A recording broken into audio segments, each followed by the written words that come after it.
Hi families, நம்ம tops எல்லாமே இப்போ வந்து நியூ கலெக்ஷன் கொண்டு வந்துட்டோம். இதில் நம்ம வந்து வெரைட்டிஸ் பார்க்கலாம். இந்த டாப்ஸ் பார்த்தீங்கன்னா 349க்கு நம்ம சேல் பண்ணிட்டு இருக்கோம். அது ஹேண்டில் பாருங்க, நல்லா ஒர்க் கொடுத்துருக்காங்க. ஸோ கேமராவில் எப்படி தெரியுது பாருங்க. ஸோ மெட்டீரியல்லாம் நல்லா சூப்பராக இருக்கு. ஸோ வேணுங்கிறீங்க நீங்கள் வாட்ஸ்அப் பண்ணுறீங்க. இதில் பார்த்தீங்கன்னா 4 கலர் ஆப்ஷனல் இருக்கு. ஸோ M2 XXL வரைக்கும் இருக்கு. வேணுங்கிறீங்க வாட்ஸ்அப் பண்ணுறேங்க. இதில் கலர் ஆப்ஷன் பார்த்துக்கலாம்.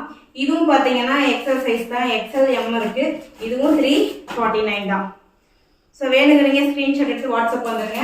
இதுவும் 349 தான். எல்லாமே இப்போ நம்ம ரக்ஷூக்கா நிறுவல காலேஜ் போட்டு போகிறத நீங்கள் பார்த்துப்பீங்க. இதுவும் 349 தான். இதுலேயும் வந்து நல்ல மெட்டீரியல், நல்லா சூப்பராக இருக்குது. காலேஜ் வேர், ஆஃபீஸர் எல்லாத்துக்குமே வந்து இதை யூஸ் பண்ணிக்கலாம். ஸோ கண்டிப்பாக நீங்கள் மிஸ் பண்ணிடாமல் வாட்ஸ்அப் பண்ணுங்க. இதுவும் 349 தான். 349 தான். இதில் செம்மையாக இருக்குது. இதை பார்த்தோன்னே செம்ம சூப்பராக இருக்குது. நாட்லாம் இருக்குது. கண்டிப்பாக ஸ்க்ரீன்ஷாட்